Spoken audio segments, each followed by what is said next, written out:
Ya, Ibu saja.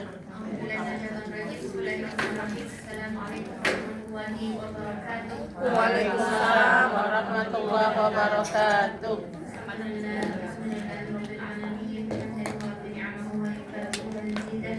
Ya Rabbana lakal hamdu kama yanbaghi li jalali wajhika wa 'azimi sultanik.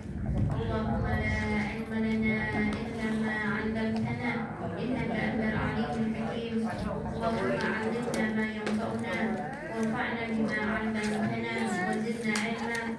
Allahumma ihdina wahdina waj'alna sababan wa sabilan liman ihtada.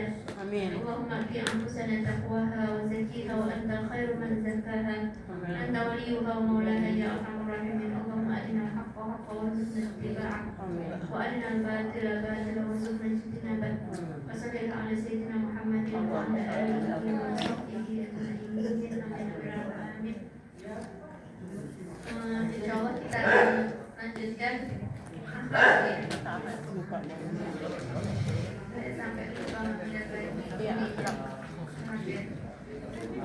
Allah, kita lanjutkan yang kemarin ya Bu. Kemarin kan sudah ada salatul mukhrijat. Ya. Kemudian salatul munjiat. Ya kan? 3 yang membinasakan, di antaranya masih ingat? Suhul muta, ya kan? Kikir yang dipatuhi, hawan mutabba, hawa nafsu yang diikuti, wa ijabul mar'i bi nafsihi, ujub sama diri sendiri. Nah, kita masuk poin yang ketiga, yaitu salatu kafarah. 3 yang menggugurkan dosa. 3 hal yang menggugurkan dosa. Kafarah. Kalau salatu darajat itu 3 yang mengangkat derajat. Coba kita bahas 2 ini. Kalau 3 yang menggugurkan dosa. Atau salatu Kafarat al-a'malul lati tamhul khataya. Kafarat adalah yang menggugurkan dosa-dosa.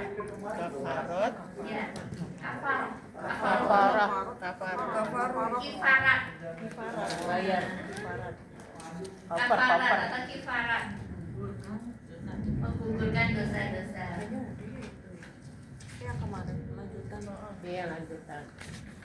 3 kafarat ini di dalam hadis. Yang pertama, intidharus sholati ba'da sholat, menunggu habis sholat yang satu, menunggu sholat yang berikut, menanti-nanti waktu sholat. Nomor 1 menanti waktu sholat. Jadi justru sebelum waktunya sholat kita udah sudah disiapkan. menyiapkan. Kayak kita nunggu tamu. Menunggu waktu sholat kita udah siap. Sholat itu adalah ibadah waktu. Sebagaimana tidak sah kalau lewat waktunya, sebelum waktunya juga tidak sah. Sholat itu ibadah waktu. Makanya kemarin salah seorang jamaah ada yang bertanya, kalau seandainya udah lewat, itu diqadha apa enggak? Dalam hadis disebutkan, kalau kamu tertidur atau terlupa, ya sampai lewat waktunya, maka kerjakan ketika ingat atau bangun. Itu niatnya apa? Bisa aja. Kodok, Niatnya apa? Kodok. karena udah terlewat. Kalau misalnya maghrib nih kelewatan sampai isya, yang Ketiduran kan? ketiduran, terus berarti kodok maghrib. Sholat maghrib dulu, terus sholat isya. Niatnya kodok. Niatnya Iya, kodok. Makanya tuh yang kayak Ya. Dalam perjalanan mana? Dalam perjalanan gimana? Kalau dalam perjalanan Ya di kosor, bisa jangan dijamak dan dikosor. Apa jamaah jamnya kan ke jaraknya? nggak bisa. Jaraknya dekat. 80. Kalau yang berhati-hati, yang namanya musafir itu lewat dari 80 kilo. Iya. Itu musafir. Tapi ini terjebak macet gitu. Ya, gitu. Nah, harusnya ada diinin. Waktu salat asar. Iya, misalnya untuk sampai asar atau juga terjebak macet. benar-benar parah maju. Apa Ada sholat untuk memuliakan waktu. Iya. Jadi sholat di dalam mobil meskipun memuliakan. kehilangan nggak bisa berdiri gitu kan. Tapi kalau misalkan tercapai tempat yang dituju atau bisa Sholat lagi tol, saja. misalkan sebelum waktunya habis diulang lagi nggak ada masalah. Oh, nggak pulang lagi ya? Tapi dimuliakan Berarti dulu pas tayamum gitu waktunya. dong. Berarti tayamum gitu ya. Iya, kan berarti dia tayamum, kemudian nggak berdiri, kiblatnya sebisa mungkin waktu takbiratul ihram. Gimana mobil bergerak ya? Tapi kalau seandainya ibu punya pilihan, apakah sholat di kendaraan atau sholat di tempat meskipun jamak kosor, sholat di tempat meskipun jamak kosor. Kenapa? Karena bisa sempurna ketika musafir. Nah, kalau misalkan setiap hari musafir nggak? Enggak. Iya. Setiap hari bukan musafir, itu namanya tidak memprioritaskan. Jadi perlu diatur-atur lah. Masa telatnya kok tiap hari gitu? Sengaja. Ya, atau misalkan subuhnya telat. Allah maafkan kalau itu misalkan memang karena kecapean, ketiduran, gitu kan? Dan Rufi al-Qalam, pena itu diangkat pada 3 orang. Orang yang tidur sampai bangun, orang yang gila sampai dia waras, anak kecil sampai dia dewasa. Balik. Tapi kalau sering itu kok kayaknya ada unsur Sengaja. melalaikan ya, kurang berhati-hati. Ya, jadi kalau misalkan dia musafir, maka dia boleh jamak dan kosor. Misalkan mau berangkat ke Solo naik kereta, ya kan? Kita berangkat dari rumah belum maghrib, ya kan? Dinginnya misalkan di rumah di terminal atau di stasiun bisa sholat maghrib tapi belum berangkat. Padahal stasiun itu ada di dalam kota, maka boleh dijamak tapi jangan dikosor. Jadi pas maghrib itu kita di stasiun sholat 3 dan 4, ya namanya jamak takdim di sholat maghrib. Tapi pada tidak masih boleh di negeri lokasor. ini. Karena tadi yakin sholat isanya pasti belum nyampe Solo, jalan jauh. Nah itu boleh ditakdim, dijamak tapi tidak dikosor karena belum musafir. Jadi dikerjakan di terminal, sholat maghrib, Dan isanya isya dikosor. 3 dan Jadi 4. isanya dijamak takdim. Ya, jamak takdim tapi nggak dikosor. Jamak artinya digabung, kosor artinya diringkas. Nah, kalau sebenarnya di bus juga kan sebenarnya bisa kan? Nah itu Bu, sebenarnya di bis itu kan dia berhenti ya, tapi kan kadang kurang memberikan keleluasaan bagi kita, Ya bisa di bus. terutama juga. subuh tuh. Iya. Terutama subuh tuh yang agak sulit. Iya. Kalau tuh asar maghrib bisa masih bisa diatur-atur sama kita Iya. kadang-kadang. Tapi subuh tuh. Jadi kita perlu apa? Sholat untuk memuliakan waktu itu. Khawatir kita nungguin katanya subuh mau berhenti, ternyata nggak berhenti-berhenti sampai terbit matahari. Jadi sholatnya di bus kan? Jadi sholat di bus. Ya, upayakan memang menghadap kiblat, berdiri. Kalau nggak bisa ya sudah. Seperti itu asal kan nggak boleh digabung maghrib itu yang agak nggak kena macet itu. Jadi kita terpaksa harus di kendaraan. Nah itu. Jadi cuman jangan setiap hari gitu. Ya, Itu kesengajaan. kalau kita Iya. terpaksa itu terpaksa. Iya. Terpaksa itu. Ya terpaksa. Iya. Sholat di kendaraan. Kalau kepaksa sekali, kalau seringan nggak Karena kepaksa. macet sih kena macet. Iya, kayak di pesawat aja lah, mana mungkin kan, sulit kan, mau pas-pas banget meskipun kalau beberapa maskapai ditunjukin tuh kiblatnya di mana gitu. Ada tahu gitu, baik kita berusaha takbiratul ihramnya ikutin kalau ada petunjuknya di TV kecil tuh, kadang ada petunjuknya kiblatnya di mana kita ikut dulu takbirnya, nanti sesudah itu ikut sebagaimana kursi pesawat lah. Kecuali bisa diatur-atur kayak kalau Jakarta Solo kan timur baratnya masih bisa, kadang ada kursi yang bisa diatur-atur. Oke Bu ya.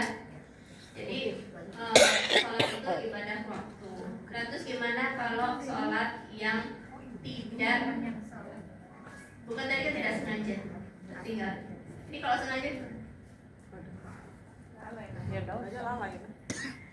di antara mazhab yang jumhur itu tetap qadha. Kalau dia sengaja, mungkin setahun 2 tahun. Tapi kalau di fikih sunnah hadis beliau mengutip pendapatnya Ibnu Taimiyah itu tidak perlu diqadha karena sudah lewat. Ini adalah ibadah waktu. Sehingga disuruh bagi dia untuk memperbanyak sholat sunnah. Bagaimana dalam hadis dikatakan Allah akan memeriksa buku hambanya, kitab hambanya, ya kan? Dan yang pertama kali diperiksa adalah sholat. Ditanya kepada malaikat. Allah bertanya kepada malaikat itu bukan Allah nggak tahu ibu, tapi untuk menunjukkan rahmatnya. Makanya ada hadis ini, hadis qudsi. Allah akan berkata kepada malaikatnya, wahai malaikatku, ya, sempurna nggak sholatnya itu? Sempurna ya Allah. Kalau sempurna ya udah tulis bagaimana yang didapatkan. Tapi kalau seandainya tidak sempurna, maka lihatlah apakah ada sholat-sholat sunnah. Maka jadikanlah sholat sunnah itu sebagai penambal sholat wajib. Itulah makanya ulama berkata, ya, fikih sholat sunnah itu penting sebagaimana pentingnya penambal bagi kekurangan sholat-sholat kita. Bagi robek ya. Nah, itu apa namanya, menyempurnakan kekurangan, menambal kekurangan. Oh ya, jadi tetap diqadha kalau mazhab jumhur. Kalau mazhab Ibnu Taimiyah ya cukup memperbanyak sholat sunnah. Nah, di sini dikatakan menunggu-nunggu sebelum bahkan waktunya sholat. Jadi nggak cuma sholat di awal waktu, bahkan menanti. Belum waktunya kita udah siap-siap. Itulah kafarat. Itulah yang akan menggugurkan. Jadi ini tuh sesuatu yang penting, ya. Kalau 7 golongan yang bakal dapat naungan, qalbuhu mu'allaqun bil masajid, hatinya itu terpaut dengan masjid, senang ibadah, gitu ya. Jadi dia adalah orang yang akan dapat penggugur atau penghapus dosa. Intidharus sholati ba'da sholat. Dan ini sebenarnya hakikat hidupnya seorang muslim ya Bu. Cuman menunggu-nunggu waktu sholat. Bekerja itu sampingan. Pekerjaan utama, ya, tugas utama kalau di karyawan itu, ya, pekerjaan utamanya apa? Misalkan kalau dia jadi karyawan, suruh bikin laporan, input laporan, misalkan itu core-nya, pentingnya, yang utamanya. Yang sampingannya apa? Yang sampingannya mungkin fotokopi, tanda tangan atau sebagainya. Nah, ini yang pertamanya itu apa? Sholat. Ya, sholat, ya, ibadah, ya. Karena 2 fungsi manusia adalah yang pertama sebagai abid, sebagai hambanya Allah, menghambakan diri kepada Allah. Dan itu tidak mungkin terjadi, kita menghambakan diri kepada Allah kalau nggak kenal siapa Allah. Jadi perlu kenal dulu siapa dirinya, sadar dirinya itu adalah manusia yang diciptakan oleh Allah. Dan Allah tidak mungkin sia-sia dalam menciptakan hambanya. Allah menciptakan manusia, Allah menciptakan malaikat, Allah menciptakan hewan, jin, dan sebagainya. Masing-masing punya fungsi dan tugasnya masing-masing. Kesadaran kita sebagai zat, saya itu manusia yang dikehendaki hidupnya oleh Allah. Kalau dia tidak sadar, maka di kehidupan dia bingung. Saya percaya insya Allah kalau ibu-ibu udah pada ngaji sudah paham sama misi hidup dia di dunia. Tapi betapa banyak anak-anak kita itu yang masih bingung, kebingungan di dunia ini. Pengen niru siapa, pengen ngejar apa, pengen ngumpulin apa. Jadi kebingungan di dunia. Atau misalkan orang yang nggak kenal sama Allah, orang Barat ya, misalkan yang ateis, apa yang dia kejar? Duit. So what kalau duitnya banyak? Dia bisa senang. Itu kesenangan yang remeh-temeh. Kesenangan yang lebih lagi adalah kesenangan maknawi, nggak cuma materi. bahagia. Meskipun sakit, misalnya kita diuji sakit sama Allah, tapi kita bahagia. Di setiap sakit kita itu kita sadar pahala lagi ngalir. Coba gimana? Bisa jadi yang kita harapkan enggak itu malah nanti di akhirat kita syukuri alhamdulillah ada pahala sakit. Oh ada ya. Kita tentu nggak pingin sakit. Kata Nabi, setiap penyakit ada obatnya. Tadawu, berobatlah kamu karena setiap penyakit ada obatnya. Ya, jadi apapun yang menimpa kita, Bu, dicemberutin sama orang ya. Kita bantu nggak terima kasih. Rasa-rasa nggak enak, semua apapun yang menimpa kita itu semuanya bisa berubah jadi pahala kalau kita cerdas, tahu kalau ini adalah ujian dari Allah. Kalau saya syukuri maka saya dapat pahala. Kalau saya sabari maka saya dapat pahala. Jadi nggak susah-susah amat itu gini. Aku nggak bisa ngatur mulutmu, aku nggak bisa ngatur komenmu, ya kan? Interaksiku cuma sama Allah. Yang menyebabkan kamu posting ini adalah Allah yang mengizinkan. Penyakit ini sampai ke aku juga izinnya dari Allah. Aku sehat juga izinnya dari Allah. Jadi nggak ada hubungannya sama makhluk, enak. Itulah tingkatan-tingkatan bersucinya yang disampaikan oleh Imam Al-Ghazali. Jadi Imam Al-Ghazali itu berkata, bersucinya manusia itu ada 4 tingkatan. Saya pernah nyampein itu secara umum ya. Tingkatan paling rendah adalah bersuci secara fisik, zahirnya. Bersuci dari najis dan hadas itu baru bersuci yang tingkat rendah. Ya. Kemudian yang kedua adalah bersuci dari perbuatan zahir yang buruk. Kata-katanya enggak bohong, enggak judes, enggak nyakitin orang, enggak nyubit temennya. Ya. Selamat saudara teman kita dengan lisan dan tangan kita. Itu bersuci nomor 2. Bersuci pertama tadi apa? Bersuci dari hadas. Dari hadas, dari najis. Itu paling rendah. Yang kedua mensucikan amalan zahir dari perbuatan buruk. Temannya gak dijewer, gak dimaki-maki, gak digibahin. Itu amalan zahir tuh. Bersuci yang nomor 3 apa? Yang selanjutnya yang tingkatan lebih tinggi. Bersuci dari amalan batin yang buruk. Hatinya tidak dengki, tidak benci, ridho dengan ketetapan Allah, berprasangka baik. Kalau tadi yang kedua adalah amalan zahir, bersuci dari amalan zahir. Yang ketiga adalah bersuci dari amalan batin. Lebih dalam lagi. Yang tertinggi bersuci dari apa? Bersuci dari pengaruh-pengaruh makhluk ini semuanya. Karena apapun yang menimpa aku kembalikan kepada Allah. Aku gak ada urusannya sama kamu. Aku sedekah, aku berbuat baik sama kamu. Kamu gak terima kasih, gak ada masalah. Karena aku gak interaksi sama kamu, aku interaksi sama kamu. Jadi maksudnya itu bersuci dari makhluk. Makhluk itu gak ngaruh. Kita udah sabar-sabarin didik anak gitu. Anaknya udah sukses lupa mamanya sama bapaknya. Ya kan? Gak ada urusannya sama anak. Mau terima kasih mau enggak urusannya sama. Nah, kita kan kadang-kadang belum bersuci yang nomor 4 ini Bu. Karena masih mengharap-harap. Ya wajarnya orang dikasih mengucap terima kasih gitu.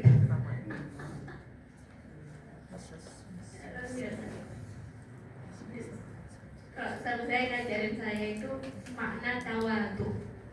Tawadu apa? Tawadu itu yang harusnya kita levelnya di treatment seperti ini sama orang, disikapi seperti ini. Ya, saya bilang terima kasih, orang harusnya jawab sama-sama, gitu. Levelnya segini nih standarnya. Tapi kita nggak diperlakukan sesuai standar di bawahnya itu, dan kita nggak ada masalah. Nah, itulah tawadu kata suami saya. Tawadu. Ya, jadi kalau nggak ditempatkan sebagaimana yang mestinya, wajarnya, standarnya, kita nggak marah, nggak apa-apa. Ya. Contoh keteladaannya Rasulullah ketika dia di kerak lehernya ditarik gitu, Muhammad bayar utangmu. Wah, minta mati nih orang ini, kata Umar. Udah mau ngeluarin pedangnya, biarin. Jadi meskipun diperlakukan tidak semestinya, tetap Nabi bersabar. Apalagi di awal-awal dakwahnya, Nabi itu dicekik itu pakai selendang. Ketika sujud, ya dikasih kotoran hewan. Kotoran hewan dilemparin ke periuknya beliau ke dalam rumahnya. Terus Ummu Jamil Arwa, istrinya Abu Lahab. Zaman dulu belum ada terang ya, belum ada lampu. Naruh ya kayu-kayu berduri di depan pintunya Rasulullah, biar kalau Rasulullah keluar ganti namanya Muhammad jadi Mudammam. Muhammad artinya terpuji, diganti sama dia Mudammam. Kita ganti aja yuk. Ya dulu zaman SD sekalinya ganti-ganti nama orang ya. Padahal belum tentu orang itu berkenan. Nanti kalau gara-gara kita yang berinisiatif ganti-ganti nama orang, orangnya nggak berkenan, kayak gimana tuh? Jadi dosa jariah tuh, yang lain pada ngikutin gara-gara inisiatif dari kita. Ya, jadi ketauladan Rasulullah meskipun tidak disikapi dengan baik, beliau tetap. Dan Rasulullah di zaman dulu kan tahunnya pemimpin kaum itu raja ya. Ya. Ketika ada orang dari luar nggak kenal siapa pemimpin kalian, raja kalian mana? Ada rajulul abyad alladhi yattaqi. Tuh laki-laki putih yang sedang duduk bertiduran. Kaget. Emang nggak di ini? Kasih singgasana. Dikasih singgasana, nggak dikasih ininya. Permadani. Itu yang sedang baris di bawah. Lagi Biasa layak. saja, wajar saja. Tapi menghormati orang juga. Meskipun orangnya nggak senang sama beliau tetap dibuka surbannya, diletakkan dulu di surga. Ya, secara zahir tetap harus diperlakukan dengan baik, dengan hormat. Masya Allah.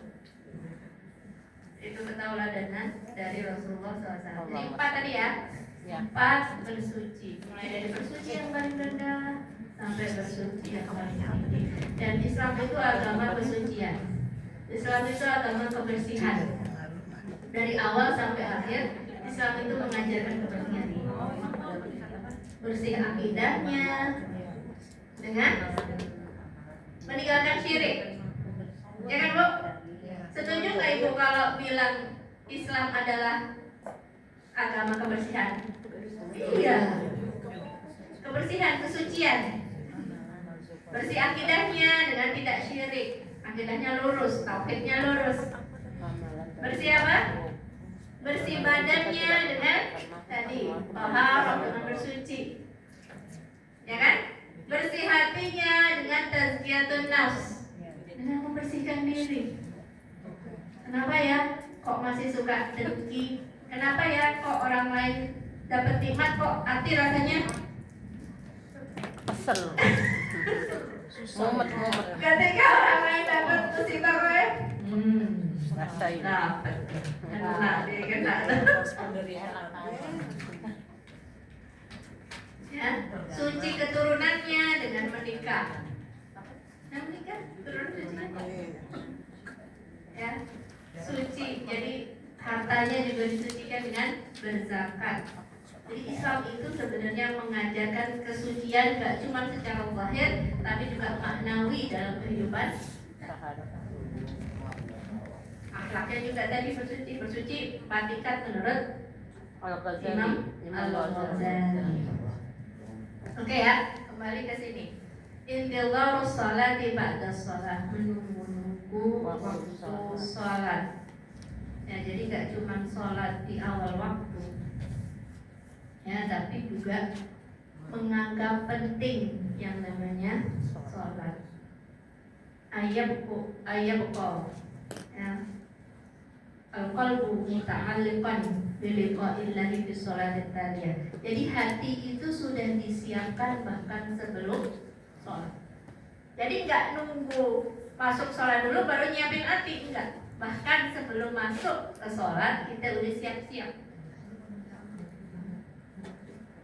Setuju Bu kalau seseorang itu bisa dilihat dari sholatnya?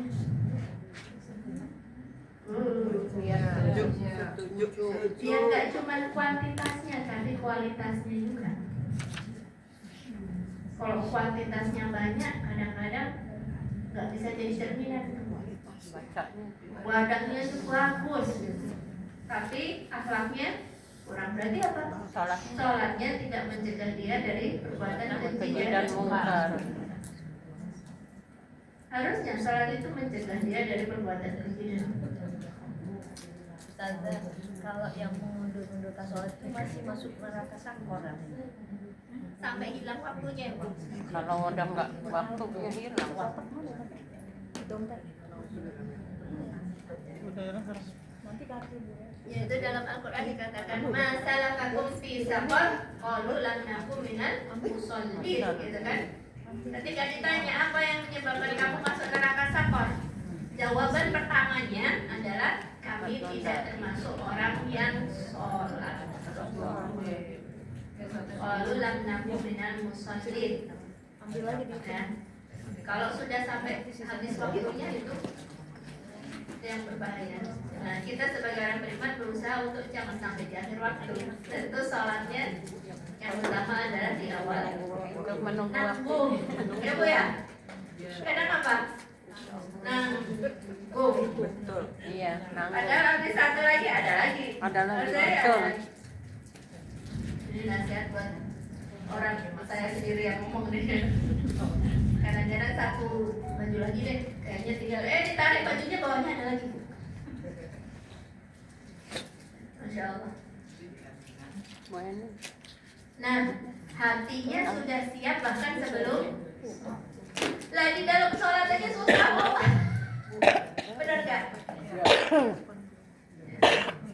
Ada setan apa namanya? Hanzar ya.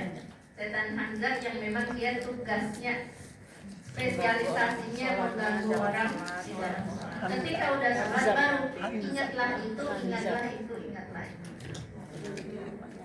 Nyari kunci nggak ketemu, sholat aja. Ingat. Pasti ketemu. Iya, karena masuk kalau rakaat. lupa jadi inget.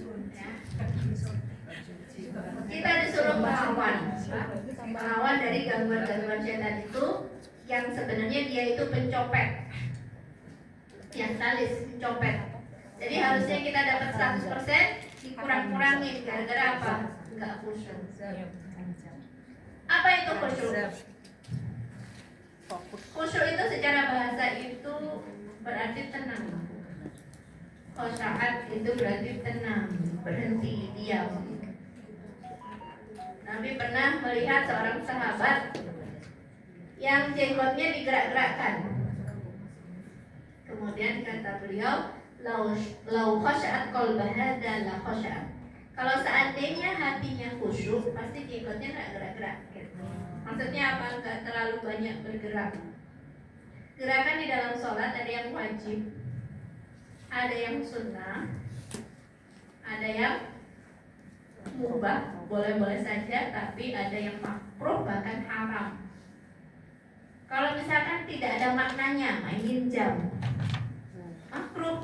Ngapain mainin jam? Mau disolat. Lagi sholat. Ngeliat interior masjid, ngapain? Protek jari. Protek jari. Ya. Atau apa lagi? Ya lain-lain ya, dan lain-lainnya yang bukan termasuk gerakan sholat. Jadi intinya sholat itu secara bahasa Ada yang goyang. diam atau berhenti. Kalau pas gatel gitu Ustazah. Ya digaruk. Digaruk kalau enggak Ya. Jangan. Tapi intinya khusyuk itu bukan bahkan menangis. Bukan ciri seseorang khusyuk itu menangis. Bisa jadi sebagian di antara ciri kekhusyuan itu menangis, tapi gak seluruhnya. Bisa jadi karena ingat utang, ingat kezaliman sama orang.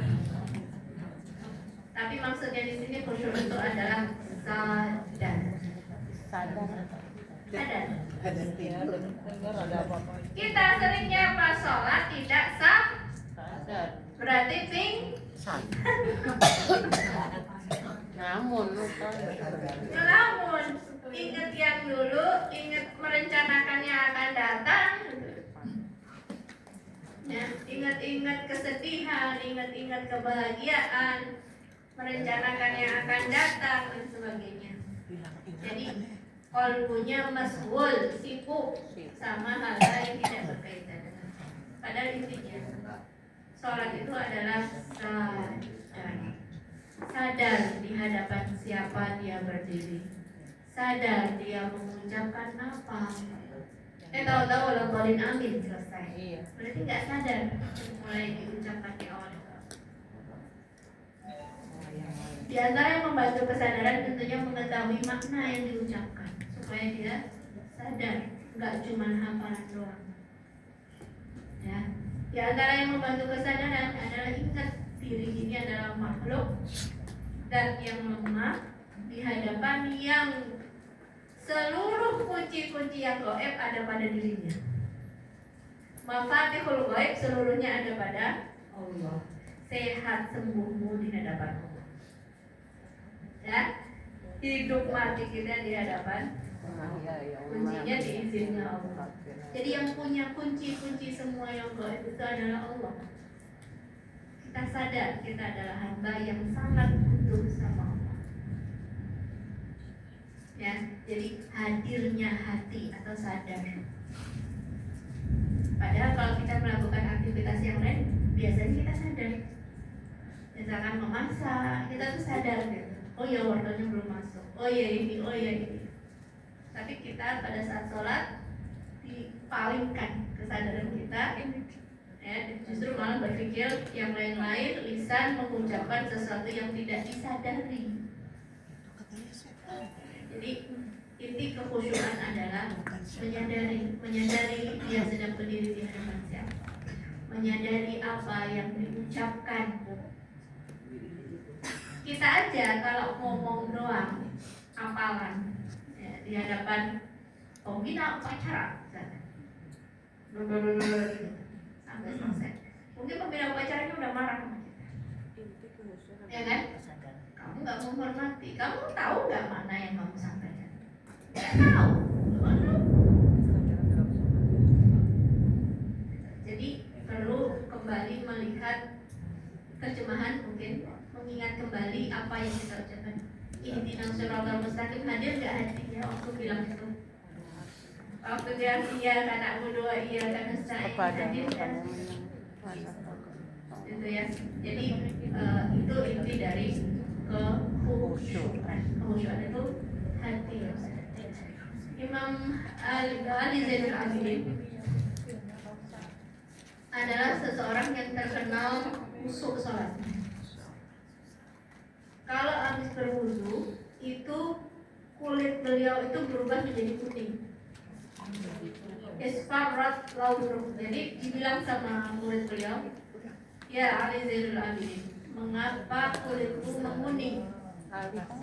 Ali Zainul Abidin, mengapa kulitmu menguning? Kuning itu kiasanku. Orang yang ketakutan itu dibilangnya kulitnya menguning. Orang yang marah itu kulitnya memerah. Ihmarrawah wajhu berarti wajahmu memerah karena marah. Isfarralaunu wajahmu menguning karena takut. Kenapa habis wudu kok kamu takut? Terus kata Ali Zainul Abidin apa? Kamu tahu nggak di hadapan siapa aku akan berdiri? Jadi pada saat itu beliau benar-benar sadar bahwasanya akan berdiri di hadapan siapa, bahkan sebelum sholat. sudah menyiapkan hatinya bahkan sebelum sholat. Kita udah sholat belum siap-siap, hatinya masih melayang-layang, ketinggalan di dapur, ketinggalan di mana, ketinggalan di jemuran, ketinggalan oh iya tadi mau ngomong ini lupa kan? Oh iya kunci di sini. Oh iya kunci di sini, ataupun yang lainnya yang mengganggu hati. Makanya disunahkan sebelum masuk sholat itu menghilangkan sesuatu yang bakal mengganggu. Udah tahu mau sholat order Gojek, Bu?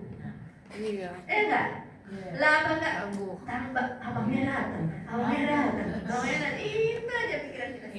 Jadi hindarkan dulu yang bakal mengganggu Sholat. sholat kita. Kita pikiran kita apa? Gak apa-apa deh sambil ngetin lauk sambil sholatnya, sepanjang sholat itu jangan-jangan gosong, jangan-jangan gosong. Justru hal yang bakal mengganggu hati itu disingkir, diselesaikan dulu. Ya, jangan ngupil, misalnya bersihin dulu bahkan sebelum sholat. Apa yang bakal mengganggu? Apa barang-barang yang di depan sebelum sholat disingkirkan dulu, karena pas sholat ya kan. Jadi apa yang mengganggu hati itu selesai dulu.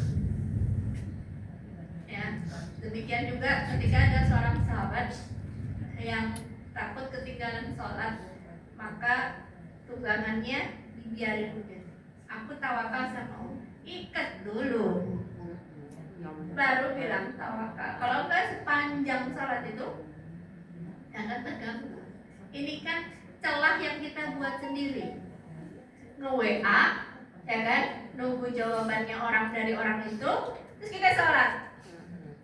Terus bunyi tuh WA kita, timbang. Aduh, dia jawab apa?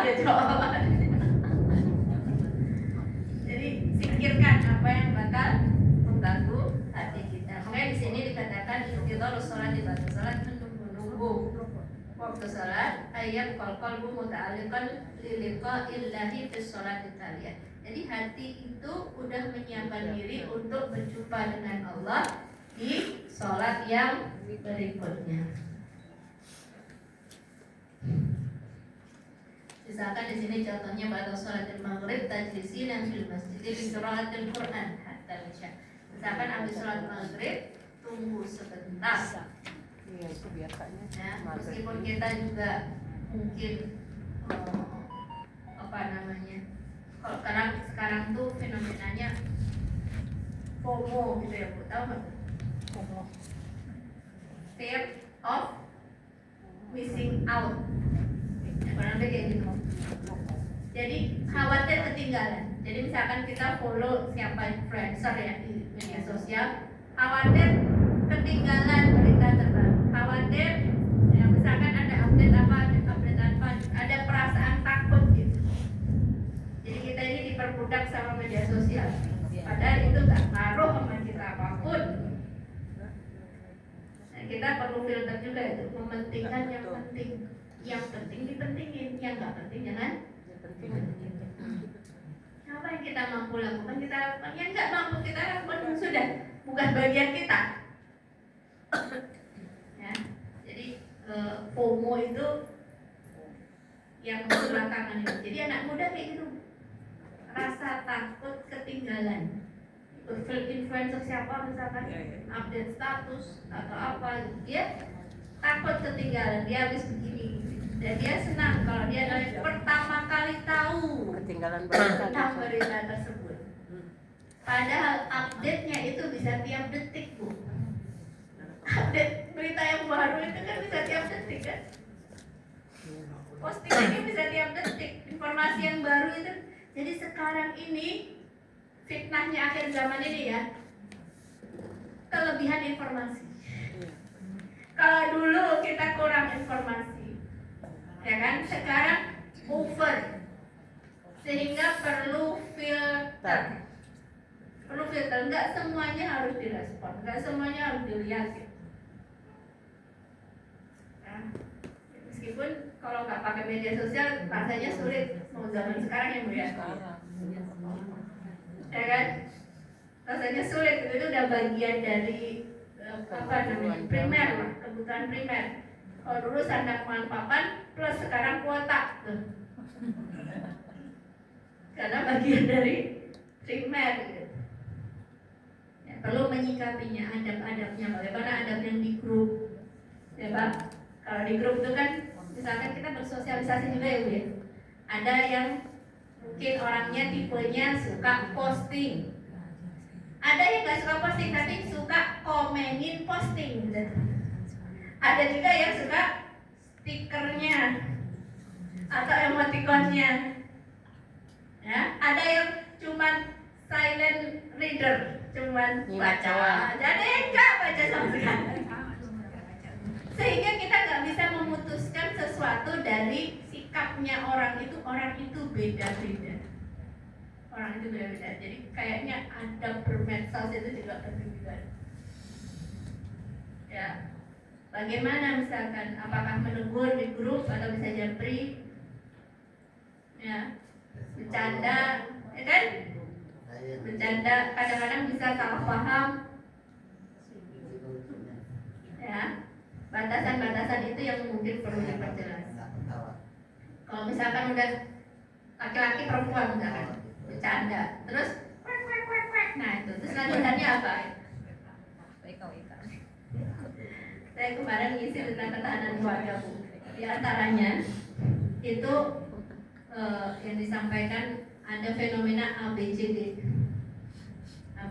sehingga suami atau istri kan kita kan di rumah mungkin ketemunya sama-sama sama istri kan akhir pekan aja, karena setiap hari kan bekerja. Jadi lingkungan kerja pasti ada laki-laki dan ada perempuan.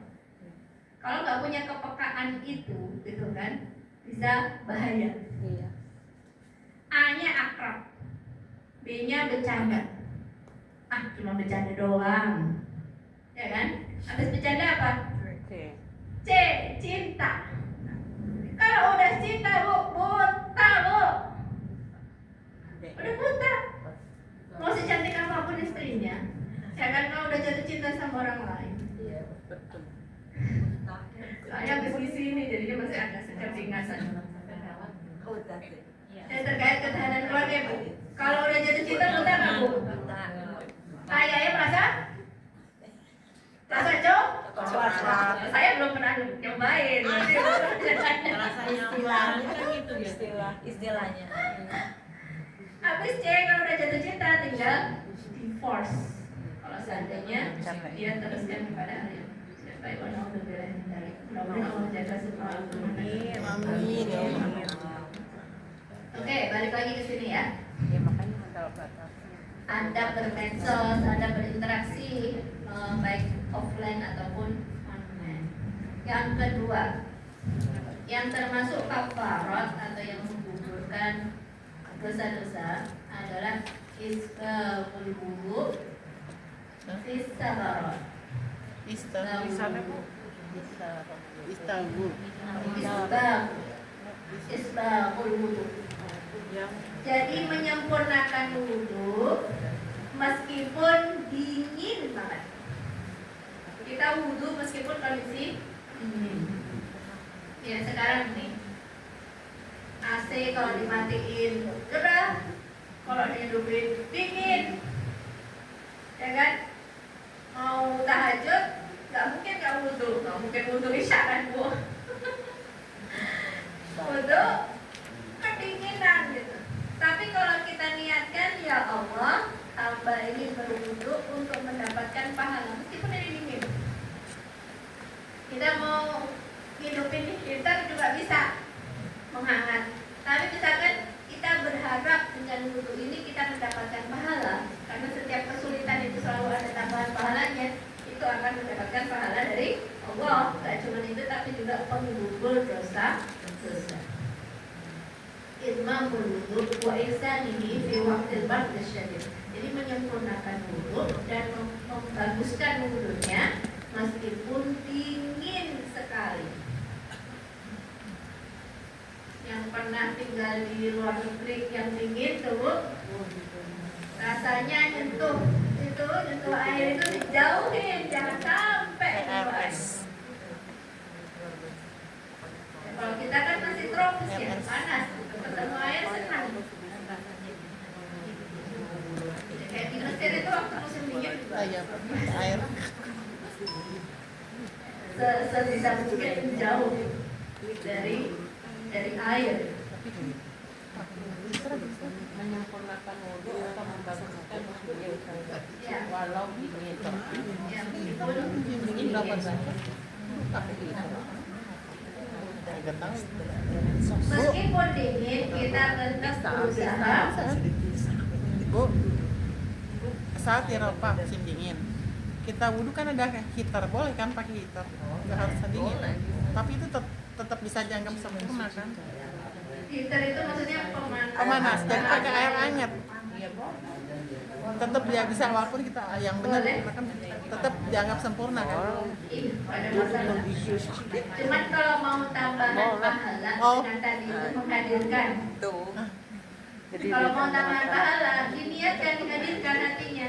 Air Ya es. Allah, meskipun ini dingin, aku pengen dapat pahala dari itu. Isbagul wudhu, ya ketika dingin. Rasanya nggak pengen tuh air, tapi karena mengharapkan keutamaan dari Allah, Oh, tambahan ya. tambah pahala.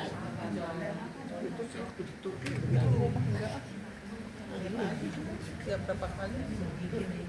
Ini nggak tahu. Kalau tinggal membeli kan berarti beda. Mau ditambah kita biar. tapi kalau kalau di hotel lagi kan juga ada gitu otomatis kita pakai air Ada hangat. mudahnya, ada sulitnya. Ketika Tapi sulit kan itu kalau kita di berharap Indonesia kan tambahan nggak pahala terlalu. dari Allah. Tambahan ya. Pahala dari Allah. Mengharapkan tambahan pahala dari Allah. Iya.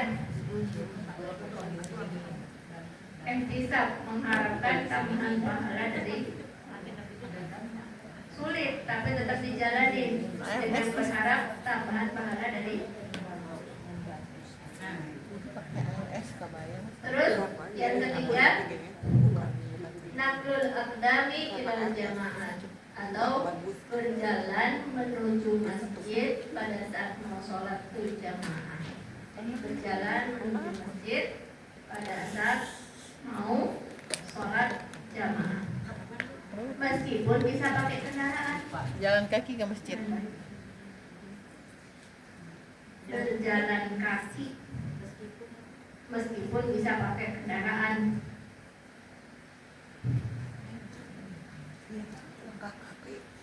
Di antara keutamaan itu, Ibu tahu Ibnu Battulah nggak? Pernah dengar nggak? Iya pernah. Siapa itu? Artis. Kan ini batu. Ibnu Battulah itu abad ke 13 atau 14 Masehi melakukan perjalanan Bu dari Maghrib itu Maroko pergi haji, habis pergi haji terus ke India, terus jadi jalan melakukan perjalanan sampai mau ke Cina, mampir dulu ke Indonesia, ke Jawa, Sumatera, dan di situ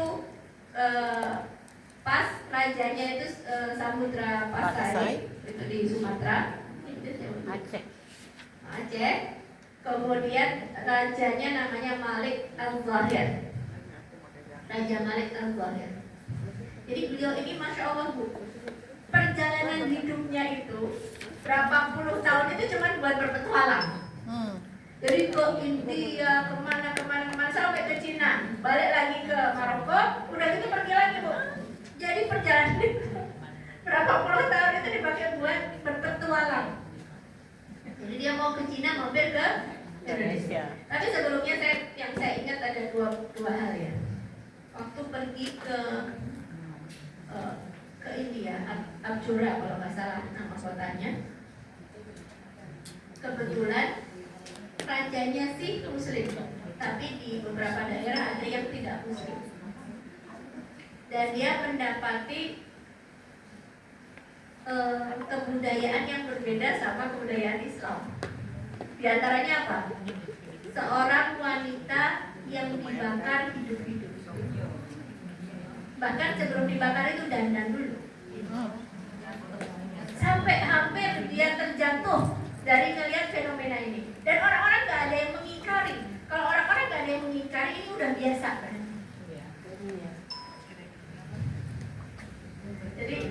karena suaminya meninggal, maka si istri untuk menunjukkan kesetiaannya dia juga dibakar. Itu bikin dia shock. Kenapa? Karena ternyata kebudayaan itu kalau terlalu jauh kita tidak nyaman.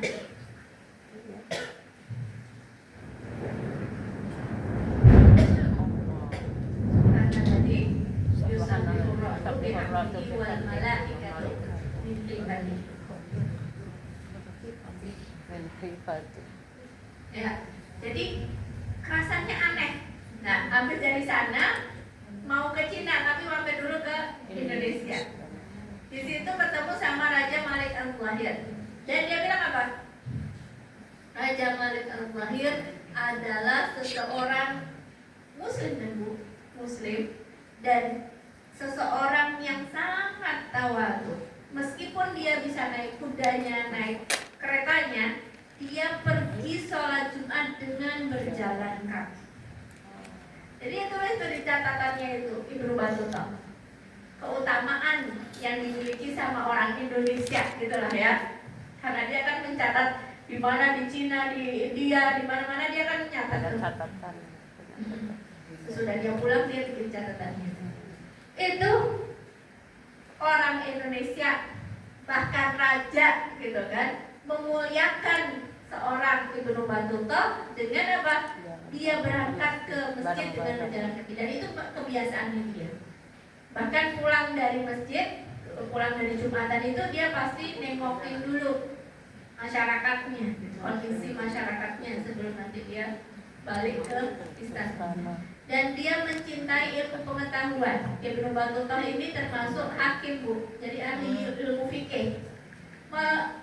Mempersilahkan beliau untuk duduk di sampingnya, nggak kayak raja harus duduk di atas singgasana, ini duduk di sampingnya rajanya dan banyak bertanya, menimba ilmu dan kesempatannya cuma itu doang sebenarnya. Tapi sebelum itu 3 hari sebelumnya dimuliakan, dikasih makan, seperti adab orang Islam. Dan jadi Ibnu Battuta menunjukkan apa? Merasa diterima oleh lingkungan, dimuliakan dan memuji akhlak orang Indonesia yang diwakili oleh Malik Al-Zahir ini. Padahal sebelumnya itu ketika di India dia merasa Kaget, shock. Segitunya oke lah. Kalau kebudayaan mungkin beda, tapi kan nggak segitunya manusia sampai seperti itu.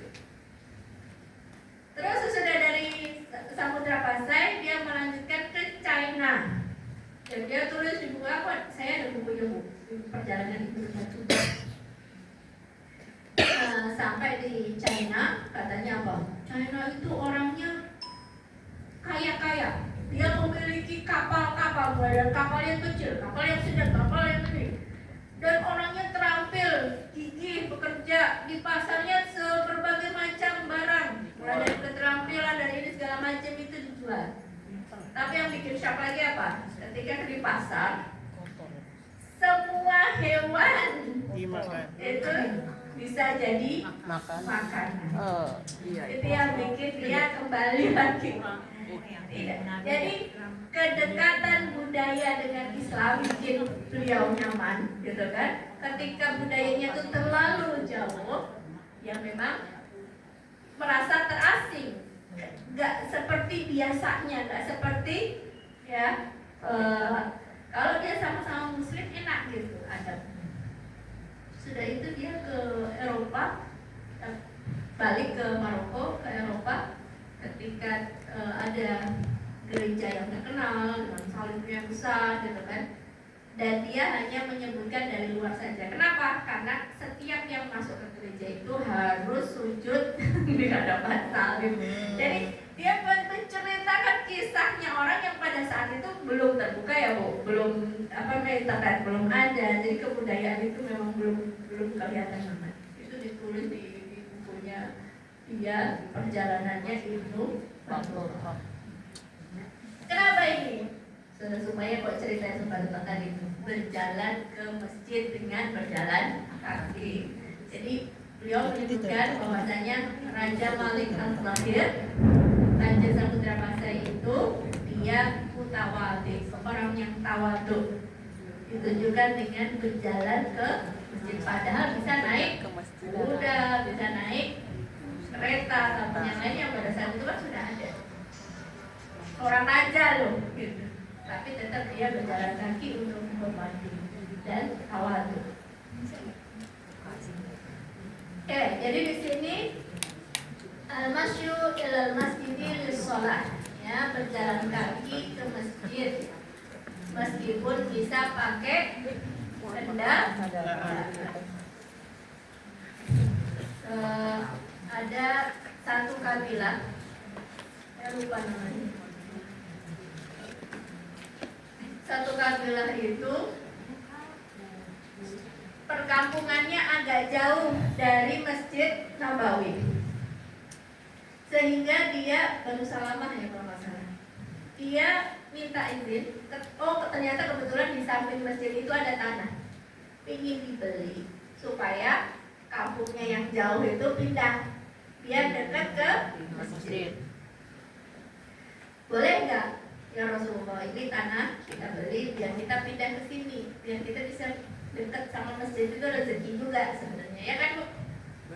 Pada jauh ya baru main masjid. Dekat bilang. Terus udah gitu apa namanya? Kata Rasulullah apa? Dia rohuk tuktab atahu. Ya, kamu nggak perlu pindah ke sini. Gitu. Tetap aja tinggal di kampung ke sana, meskipun agak jauh. Tuktab atahu. Setiap langkah kakinya itu tercatat. Bahkan dalam hadis dikatakan satu ayunan kaki itu menambah pahala, yang satu menggugurkan dosa. Satu menambah pahala, satu menggugurkan dosa. Ya. Jadi kalau kita maknai dalam kehidupan kita sehari-hari saja sudah banyak tuh. Mulai dari tadi berwudu meskipun dingin. Dengan apa? Hadirkan niat. Ya Allah, dinginnya ini susah. Aku bisa hidupin. Tapi kalau ini tambahan pahala bagi aku, ya. Kemudian apa? Tadi berjalan ke masjid meskipun bisa pakai kendaraan. Ya. Jalan ke masjid juga nggak boleh gaduh. Ketika Rasulullah mendapati di belakang itu orang kayak gaduh, kenapa? Karena ingin cepet, jangan sampai terlambat. Kata Nabi apa? Enggak. Ya, tetap kamu harus bilwikor dengan sopan. Enggak usah tergesa-gesa, khawatir kehilangan satu rakaat ataupun kehilangan berapa rakaat. Apa yang kamu dapatkan kerjakan, apa yang lewat disempurnakan. Itu kata Nabi. Jadi nggak perlu lari-lari gitu. Tetap berjalan kaki dengan sopan, gitu kan? Tanpa menunda-nunda tadi ya. Ya, tanpa menunda-nunda. Kalau bisa ditunda, pekerjaan yang lain serahkan ditunda. Karena mengagungkan Allah. Jadi Bu, sebenarnya ketika azan itu kan Allah manggilin. Ya. Dan diawali dengan Allahu Akbar. Allah lah yang maha besar. Kalau Allah yang maha besar, apa itu kecil? Anak itu kecil, harta itu kecil, apalagi setrikaan. Semuanya ini kecil, karena Allah lah yang maha besar. Bukan berarti setrikaannya biarin aja, cabut dulu, diamanin dulu, kompor matiin dulu, gitu ya. Nanti kalau enggak malah justru mengganggu kita pada saat sholat. Ya Allah, apalagi ketika sudah dipanggil hayya 'alas shalah, mari kita sholat. Hayya 'alas shalah, hayya 'alas shalah. Ingat kemarin saya cerita Abdullah ibn Umi Maktum. Ya, Abdullah ibn Umi Maktum yang buta itu, Bu. Oh iya. Oh, Iya. Ya. Itu. jadinya kok Iya. Bu, kalau lagi sholat ada yang assalamualaikum nggak ada? Mau sholat Nggak perlu dijawab. Assalamualaikum. Oh, jauh. Kalau Nabi mengisyaratkan paket ulang-ulangin mah. Tulis paket ditaruh di depan. Kamu tamu, ada tamu. Assalamualaikum. Bagi berkali-kali. Saya jawab dulu bagaimana? Yang enggak batal. Kalau sholat wajib nggak boleh dibatalin. Jawab dulu batal. Kalau sholat wajib Al-Fatihah. Waalaikumsalam. Batal lah. Kalau ibu Kalau pengennya si kalau Syahwat, kalian itu pasti jalan pakai Allahu Akbar itu ada enak. sahabat minta izin, nanti Kerasin suaranya.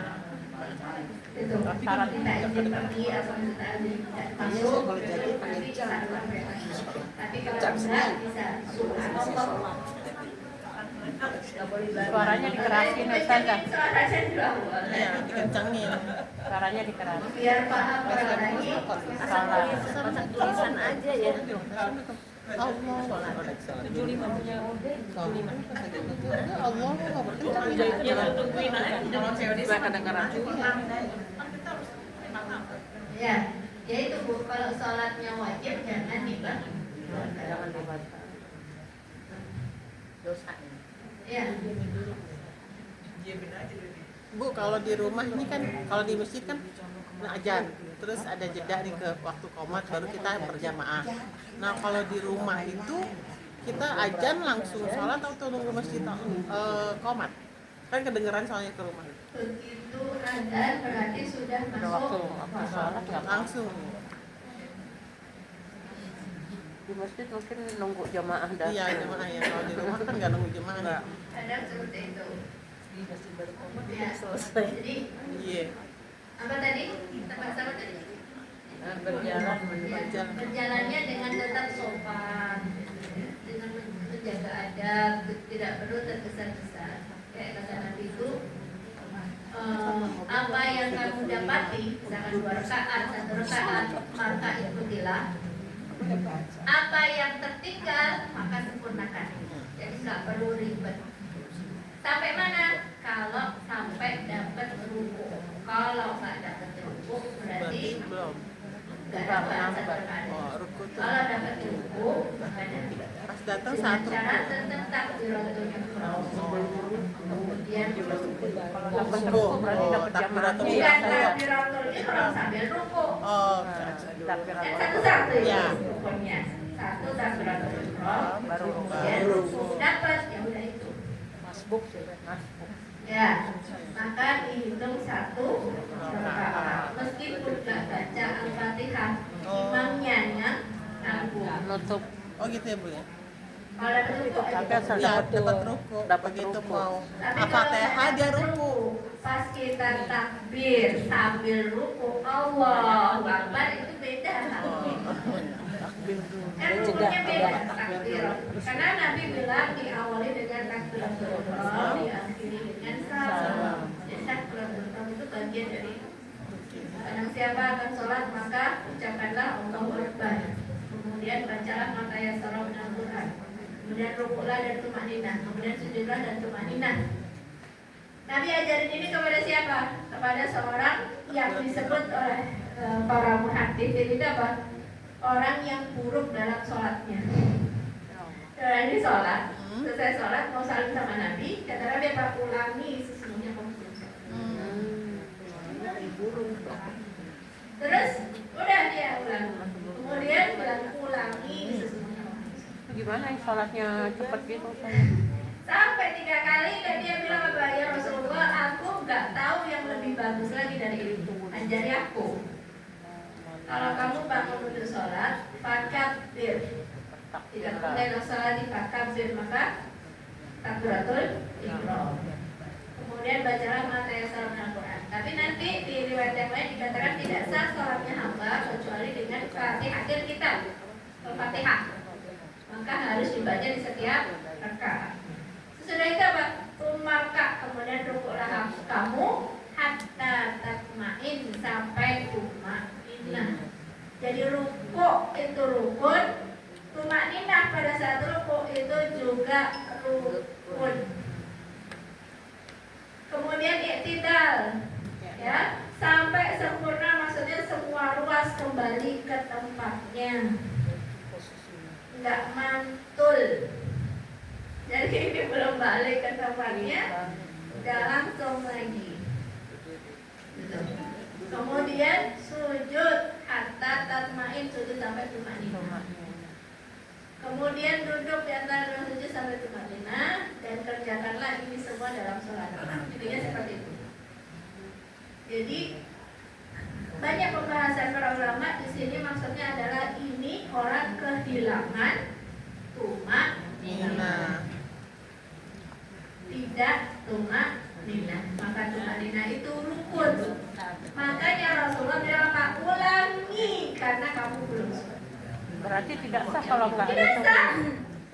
Kalau tidak tumanina tidak sah. Kan lucu kita kan, kejar rakaat tapi nggak tumanina. Nah, sekarang kadar tumanina berapa? Yang populer di kalangan fuqaha para ahli fikih adalah mengucapkan 1 kali tasbih subhanallah itu. Tapi ada yang bagus yang dipuji sama sahabat ketika ada orang sholat. Bagus sekali sholatnya dia, seperti sholatnya Nabi. Kemudian karena dipuji sama sahabat, sahabat puji sahabat gitu maksudnya. Karena puji sama sahabat ditanya, kamu baca tasbihnya berapa kali sebelum mati? Nah, tengah-tengahnya adalah 5. Tengah-tengahnya adalah 5. Itu 5 kali. Meskipun yang terkenalnya 3 kali, tapi pelan-pelan gitu. Dalam hadis yang lain dikatakan, maukah aku tunjukkan kepada seburuk-buruk pencuri? Seburuk-buruk pencuri. Siapa itu ya Rasulullah? Adalah orang yang mencuri di dalam sholat. Siapa itu orang yang mencuri dalam sholatnya? Yang tidak menyempurnakan rukuk dan sujud. Jadi ini termasuk rukun. Rukun kalau tidak penuhi tidak sah. Ada termasuk gini ya, ada kan imam baru Allahu Akbar nih, makmum langsung ikut samaan. Itu kan sebetulnya Oke, itu tidak sekarang benarkan ya. demonstrasi. Tidak benar. Rukuk, makmum rukuk, atau imam rukuk bareng, atau imam rukuk lama baru makmum rukuk. Yang mana? Segera setelah imam istiqomah, maka kita mengikuti. Jadi nggak terlalu lama, nggak bareng, apalagi dahuluin, nggak boleh. Akan diganti kepalanya dengan kepala kedai. Imam itu diletakkan sebagai panutan. Imam itu diletakkan sebagai panutan. Kalau dia qiyam maka berdirilah, kalau dia rukuk maka rukuklah, kalau dia sujud maka sujudlah. Ikut imam. Boleh nggak memisahkan diri dari jamaah? Boleh, apabila dia khawatir, misalkan apa? Ketinggalan rombongan, ya kan? Udah tahu di rest area yang dibaca orangnya panjang-panjang. Makanya kadang ya kalau di dalam komplek ini biasanya kan yang pengunjungnya kan ya warga komplek ya. Jadi imamnya itu sudah dikenal, sudah diketahui panjang pendeknya, gitulah, sudah dipahami sama warga. Tapi kalau di jalan, di pinggir jalan misalkan atau apalagi di rest area yang pasti orang sedang perjalanan, maka harus diperhatikan. Bagaimana sahabat itu pernah sholat panjang banget. Terus sampai ada seorang sahabat yang lain yang infisol, memisahkan diri karena saking panjangnya. Kemudian orang-orang itu pada ngatain ini bukan munafik. Kata dia apa? Enggak, aku bukan orang munafik. Orang ini terlalu lama jadi aku memisahkan diri. Terus akhirnya berita ini sampai kepada Rasulullah. Kata Rasulullah apa? Sahabat yang mengimam itu kalau nggak salah namanya Mu'ad. Mu'ad yang ngimamin ini panjang-panjang. Sampai ada yang infisol. Orang-orang malah ngatain dia munafik. Enggak, coba aku nggak munafik. Aku cuma terlalu lama ini hafalannya nggak kuat, aku infisol. Sampai berita ini kepada Rasulullah, kata Rasulullah apa? Afattarun anta ya Mu'ad, afattarun anta ya Mu'ad. Kata Nabi, kamu mau jadi fitnah ya Mu'ad? Kamu mau bikin orang itu susah ya Mu'ad? Jadi kalau kamu mau sholat sendiri lama terserah kamu. Tapi kalau kamu jadi imam, sesuaikan karena di sana ada orang tua, ada orang sakit, ada musafir dan seterusnya. Disesuaikan dengan keadaannya tanpa terburu-buru sampai kehilangan rukun cuma saking cepatnya gak temanina. Ustazah, memang boleh memisahkan ketika lagi sholat dari imam? Ya, dengan kondisi itu tadi. Misalkan dia khawatir kehilangan nyawa, harta, kan bisa tunggu kalau terlalu lama, Iya. hartanya hilang, bisa. Atau tertinggal dari rombongan. Bisnya dari tadi udah kelaksonin dia kan. Kita aja, aduh, ini ngomong banget. Jadi ada kisah apa namanya, kisah lucu-lucuan. Ada orang jadi imam, sholatnya subuh. Ini padahal orang ini, rombongan ini mau berangkat gitu, nggak jadi berangkat kenapa? Karena kesiangan, sampai terlalu dia kesiangan, nggak bisa berangkat. Kelamaan. Bacanya surah Al-Baqarah. Mantap. Ya udahlah, besok aja biar nggak telat. Nah, karena kemarin pengalaman sholat subuh bacanya Al-Baqarah, sekarang nanya dulu dong, ya kan? Aku Al-Baqarah lagi. Baik Imam, nanti belum baca surah apa? Surah Fil. Waduh, tambah panjang lagi. Padahal tadi Al-Baqarah itu kan sapi ya Bu. Ini Fil itu kan gajah. Persepsinya dia gajah bakal lebih panjang daripada kemarin Enggak, sapi Fil. aja. Alam utara Sekarang gitu. Gimana kalau gajah? Itu artinya orang gak pernah baca Quran. Tapi itu cuma bercanda, dia pasti ya, Gajah lebih gede, kisahnya lebih itu panjang. nggak mungkin kejadian beneran. Ada juga yang lucu gitu ya, seorang pejabat, jadi cerita doang, nggak sebenarnya. Pejabat datang ke tahfiz Quran, anak-anak, wah masya Allah, yang ini hafal 7 juz, yang ini 10 juz, kamu kurang berapa? Saya baru 10 juz, kurang berapa? 20 juz, ya kan? Terus udah gitu, sama yang 30 juz ditanya, kamu kurang berapa juz lagi? Jadi saya udah hafal 30 juz pun ditanya kurang berapa juz lagi? Berarti nggak tahu tuh Qurannya berapa. Berarti dia nggak tahu Quran itu ada berapa juz?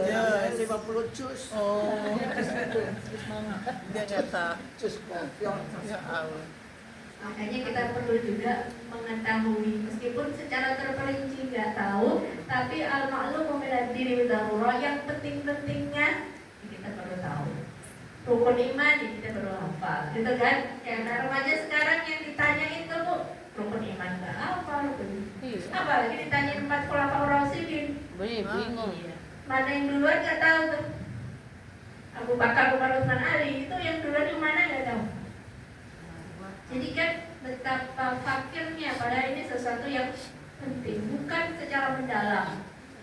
Nggak dituntut mendalam aman, itu nggak dituntut. Tapi paling enggak, ya kan, pentingnya dalam agama ini perlu dikenal. Jangan sampai enggak tahu, malu-maluin.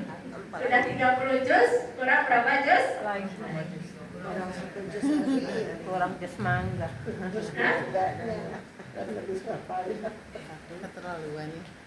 Nah ya Bu,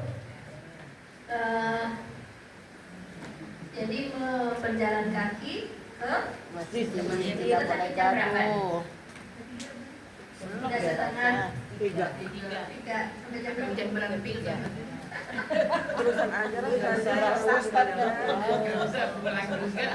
Kagak bisa pulang juga. Jadi yang kedua ya Bu, kemarin kita udah salatu muhlikah, 3 yang jadi bencana. Kemudian salatu munjiat, 3 yang menyelamatkan. Hari ini tadi salatu kafarah, 3 yang mengumpulkan dosa. Apa aja tadi? Menggugurkan dosa. Nomor 1, Menunggu waktu sholat. menunggu waktu sholat. Yang kedua, menyempurnakan Menyempurnakan wudu. bersembunyi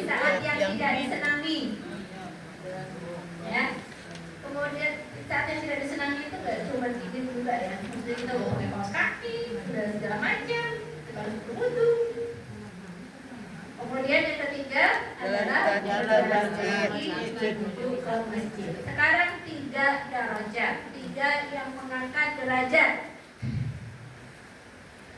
Darajat maksudnya di sini a'malus shalihah tarfa'ul 'abd darajatin 'aliyah fil jannah. Yang namanya yang namanya derajat itu maksudnya adalah amal soleh yang mengangkat seorang hamba ke derajat yang lebih tinggi. Yang pertama, it'amut ta'am, memberi makan. It'amut ta'am, Memberi makan orang miskin. memberi makan. It'amul ja'i'in wal muhtajina ibtigha wajhillah. Misalkan seperti memberi makan orang yang lapar, orang yang membutuhkan, untuk mengharapkan wajah Allah, untuk mengharapkan Apa tuh? pahala, Memberi mengharapkan Memberi makan. keutamaan. Orang lapar, kita nggak kebayang gimana di Palestina ya kan? Iya, ya Allah. Beli makan terus apa? Memberi makan terus Dilaparkan gitu. Iya. Makan biar orang lapar, orang miskin. Mungkin kalau temanya adalah tentang perang, ada korban jiwa, itu kita sudah sadari resiko dari peperangan adalah ada yang terluka dan korban jiwa. Tapi kalau Lapar. sipil, warga sipil dilaparkan Ya kan beberapa hari bahkan pekan-pekan sebulan nggak bisa masuk sampai busuk, itu pun begitu nyampe luar biasa. Orang lapar namanya orang lapar ya, gimana sih? Udah gitu sengaja dibom lagi. Dia orang tuh berkumpul, udah gitu udah diserang. Genosida ya. Kita nggak tahu mau ngomong apa lagi. Masih ada gak sih hati nuraninya dia? nggak ada itu. Udah nggak ada iblis semua itu. Ya. Gak usah ngomong agama, ngomong manusia. Kemanusiaan. Nah, membiarkan hewan gak dikasih makan aja dosa. Iya. Apalagi manusia. Kalau kamu mau kandangin kucing, kasih makan. Kalau enggak, biarin dia makan. Cari Ke sendiri. pasar, mana, segala macam. Cari makan sendiri. Ya, bahkan bisa dapat ancaman itu. Seorang wanita yang menyiksa kucing itu dapat ancaman. Ada kisahnya. Bahkan ada seseorang bisa masuk surga karena memberi minum anjing. Hewan yang najis itu pun dikasih minum bisa menyebabkan dia masuk surga. Allah gerakan hatinya untuk taubat. Padahal itu seorang wanita pezina. Memberi minum anjing. Allah gerakan hatinya untuk taubat, kemudian masuk. Cuman kesian sama hewan, itu bisa jalan dia masuk surga. Ini kalau manusia gimana? Sama hewan saja tidak berhak kalau kita biarkan kelaparan. Ini bukan hewan, ini manusia, bukan militer, sipil. Sipil. Ibu-ibu anak itu apalagi kalau bersipil sih Bu? Daerah saya Bu.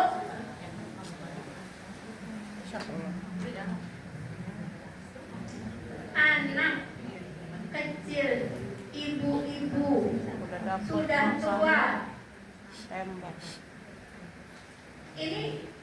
Ini ada visi waktu dekat, ada visi jangka panjang Bu. Kalau visi waktu dekat kita langsung donasi. Boykot harus jadi kesadaran bersama. Jangan Alhamdulillah Mas. Sampai jangan saat ini sungkan masih. untuk ngecek sebelum beli. Jangan males Iya. untuk ngecek sebelum beli. Cuman serendah itu gak bisa. Jihadnya terlalu rendah. Namanya gak peduli. Waman layak tapi ada umat laisa minhum, barang siapa tidak peduli Masih pakai dengan bango. negara umat maka bukan bagian dari dia. Masih pakai kecap bango. Aqua. Itu udah bukan diet lagi, itu minim. Ngecek sebelum belanja susahnya apa sih? Bu, Iya, Ya. udah. Gak susah, insya Allah kita gak pakai lari-lari untuk cari makanan anak kita. Alhamdulillah itu bentuk rasa syukur kita dikasih aman di negeri yang tentram, tidak perang, anak-anak bisa makan. Minimal bentuk syukurnya adalah boykot. Kalau ada tidak boykot, akan ingat-ingat tuh. Terima kasih atas sumbangannya kepada saya. Kalau ibu tidak boykot, maka secara tidak langsung Ikut. akan muncul, akan disampaikan kepada ibu. Tagline Terima kasih sumbangannya untuk Israel. jadi rudal, untuk jadi Bom. Senjata. itu jangka pendeknya tuh. Jangka panjangnya apa? Jangka panjangnya ekonomi umat Islam harus tumbuh. Ekonomi umat Islam harus tumbuh, harus. Jangan disangka ini nggak jihad, ini jihad. Kita yang sering disampaikan itu apa? Umat Islam itu harus tawadhu, sabar. Nah, itu dia. Nah, Itu dia tuh saya namanya. salah.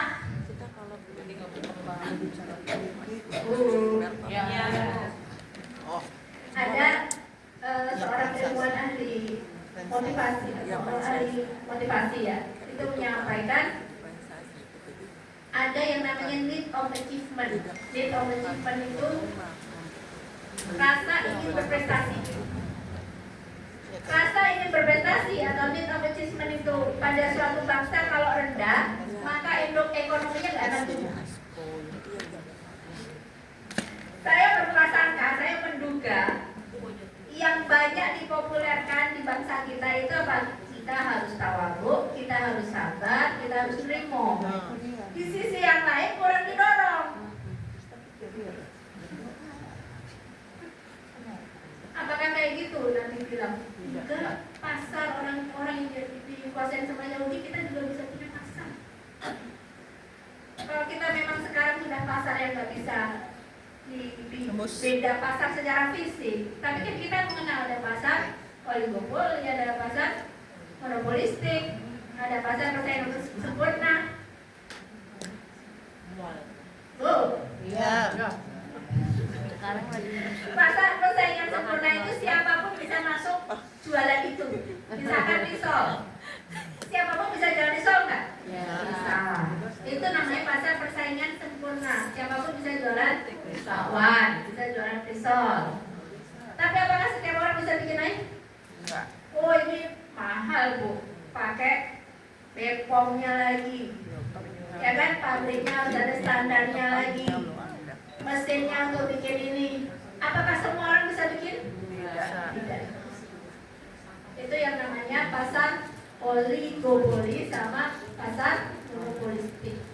Jadi nggak semua bisa masuk ke pasar itu. Harus orang yang punya modal, yang punya kapasitas. Tapi umat Islam harus masuk ke sana juga. Gak cuma jualan pisau doang yang semua orang bisa.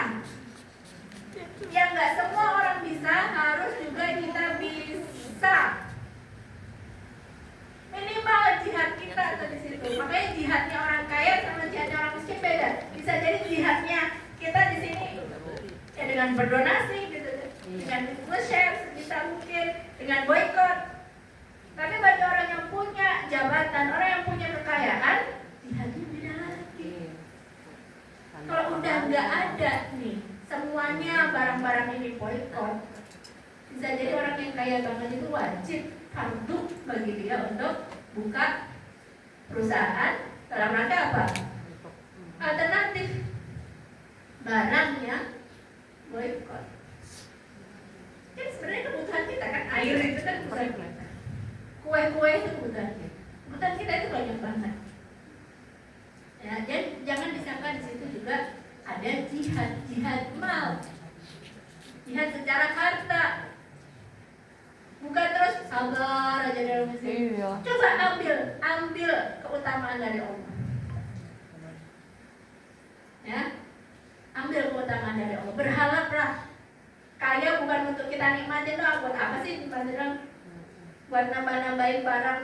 Capek kita bersihin debunya juga bu. Kalau Oh, nanya-nanya aja saja. Apalagi kalau cuma nanya ngecek-ngecek kayak Rohana Rojali. Jadi rombongan bertanya, rombongan lihat-lihat, Rombongan lihat-lihat itu. Sayur rosa ya. Iya kan? Jadi bagi saya PR-nya ibu-ibu sekalian itu apa? Menanamkan need of achievement kepada anak-anak kita. Kalau kamu bisa berprestasi, nah terus kejar. Jalan-jalan dan lihat-lihat. Kalau kamu bisa lebih, kamu punya income lebih. Kalau kamu income lebih, otomatis zakatnya juga lebih. Iya kan? Zakat itu kan sesuai dengan jumlah. Kalau kamu bisa lebih, karena fungsi manusia yang kedua adalah sebagai pengelola bumi Allah. Lakukan yang terbaik. Apa yang bisa kamu kerjakan? Berkualitaslah kamu dalam pekerjaanmu. Profesionallah kamu dalam pekerjaan. Nah, dengan begitu insya Allah bangsa kita bisa menjadi bangsa yang kokoh, yang kuat, memang berkualitas. Dan itu jelas Bu, kata Nabi apa? Fakidu syai' la yukti. Orang yang kehilangan gak bisa ngasih. Kita sendiri kehilangan, bukan orang kaya, gimana mau ngasih kekayaan? Kita aja gak kuat, gimana mau ngasih kekuatan?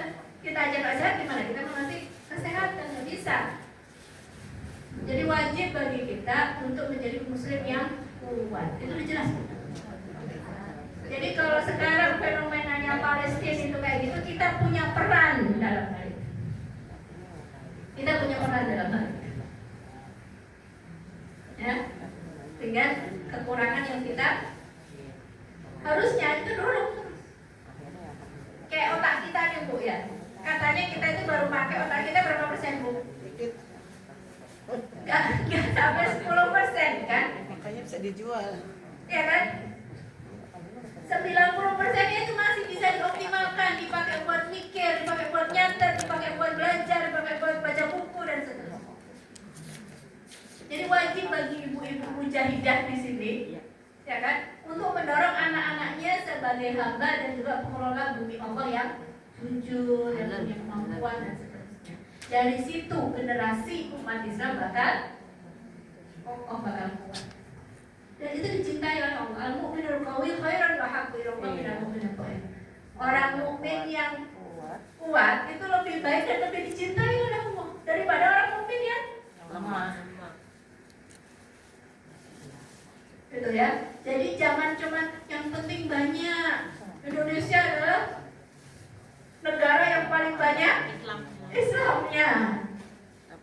Padahal ada survei siapa di antara umat Islam itu yang bisa baca Al-Fatihah. Itu aja mengerikan. Ada surveinya. Yang ketua DNI yang sudah wafat itu Pak Safril ya, kalau nggak salah. Itu melakukan survei mandiri, ngecek berapa sih yang KTP-nya Islam tapi bisa baca Al-Fatihah. Ngeri. Jadi kita perlu bercermin sama diri kita. Ya, kayaknya kita punya peran sih dalam bobroknya umat ini. Caranya mulai dari diri sendiri. Kesadaran, sadar bahwa saya harus berubah, saya bisa melakukan lebih baik lagi dan seterusnya. Insya Allah, ya saudara-saudara kita meskipun jauh di mata, dekat di hati, Palestina bagian dari diri kita juga. Gitu ya. Yang kita minimal tadi, jangan males ngecek. Ya, boykot atau enggak, jangan males. Kadang saya ketemu sama orang yang nge-share kan banyak share, tapi ternyata pembeliannya masih bermasalah. Nggak dicek dulu. Alah namanya darurat, nggak darurat. Kamu nggak mati kalau nggak pakai sampo merek tertentu. Apalagi masih banyak merek yang lain. Merek Indonesia banyak. Jadi kalau nyinggung masalah ini jadi gemes depan Bu. Apa Ibu nggak terlihat kegemasan saya? Gemes sih, cuma caranya gimana?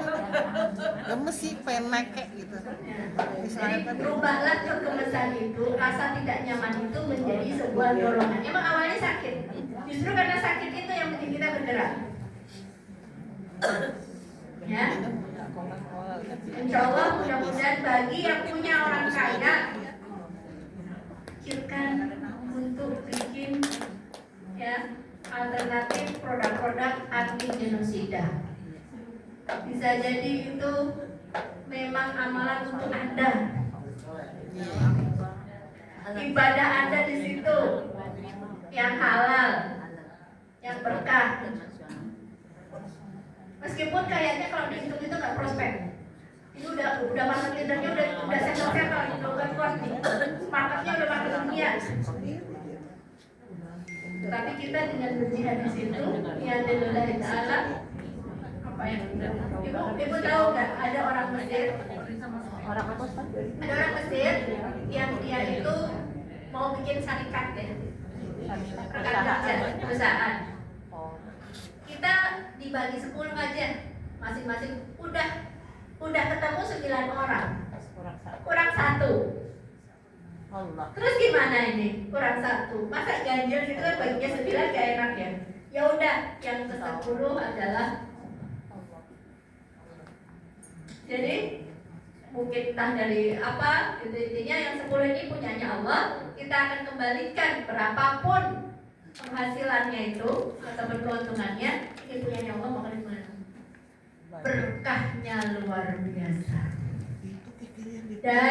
Dari yang dia perbuat, ya apakah dia perdagangan, akhirnya bisa bikin universitas bahkan di daerah terpencil itu Mesir. Dan ketika meninggal yang menyolatkan itu luar biasa banyak. Barokah.